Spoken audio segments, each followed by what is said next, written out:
Ever since Prince Harry made the bold announcement he was dating Meghan Markle, royal watchers have been eagerly counting down the days until the perennial bachelor pops the question.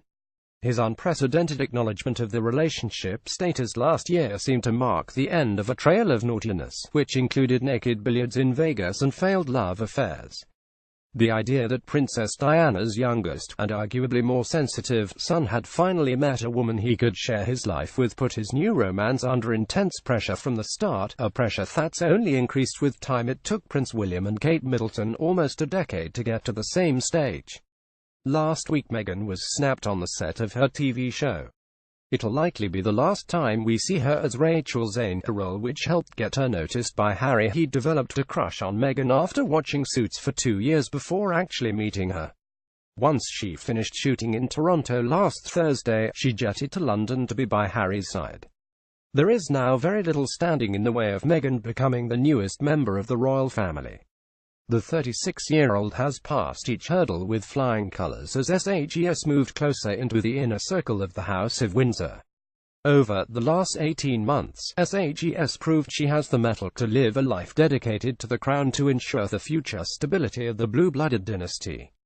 Earlier this year she shut down her lifestyle website, The Tig, while simultaneously going silent on her previously chatty social media channels, thus removing the risk of making an accidental public faux pas.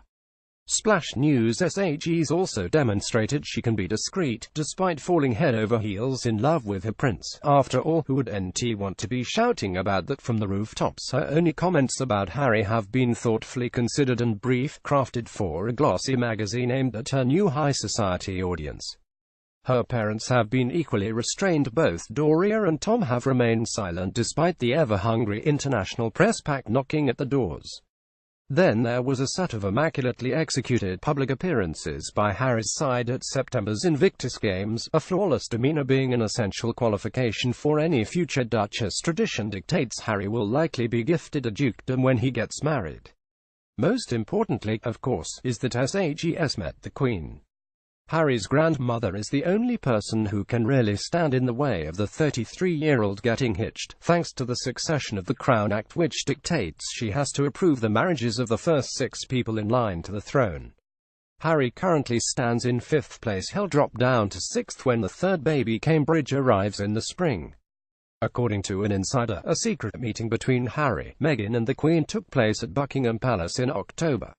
While it might seem unimaginable the Queen would wield her unique power, SHES used it before to veto her own sister's engagement, when Princess Margaret wanted to marry the previously divorced Peter Townsend, a real no-no, in the 1950s.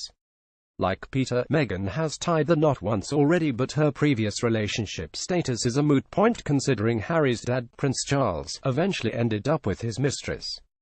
Plus, the family learned a really big lesson from the mismatch of Charles and Diana: that kind of fallout can never happen again. Regardless of whether Meghan and her 2 dogs, Bogart and Guy, decide to move into Harry's flat in the grounds of Kensington Palace, or if she gets her own home base, she has been seen looking at properties with realtors. The public is increasingly asking not if Harry and Meghan will get married, but when.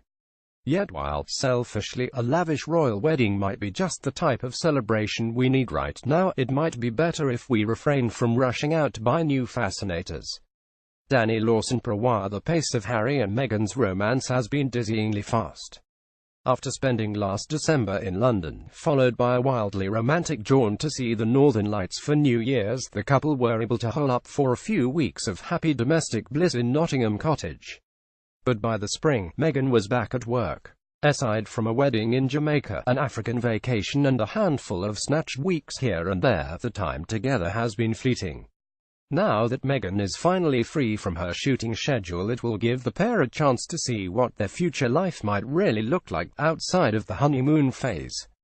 Long-distance relationships can be passionate and intense, but that's a far cry from the reality of matrimony within the strict regime of the British monarchy. Kate and William made it work thanks to an extended transition period, which gave Kate the breathing room she needed to truly understand what she was giving up by marrying the second in line to the throne. And the years of dating and living together also exposed Kate to copious amounts of princess training, so she was fully prepared by the time she said, "I do."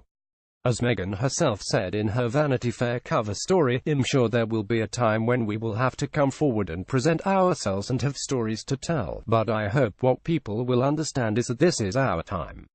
This is for us. It's part of what makes it so special, that it's just ours.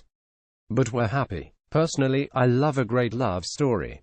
As do we. We don't doubt Meghan and Harry will have a happy ending. Eventually. Now that SHE is free to spend as much time as she wants with her boyfriend, it's more important than ever they take the time to really get to know one another." Clandestine mini breaks with Harry have barely prepared Meghan for a future life filled with copious public appearances, while simultaneously losing all her privacy and seeing out her days in a gilded cage. She needs to fully comprehend what being one half of a royal couple truly means, because no one wants history to repeat itself by having an ill-equipped bride in the palace.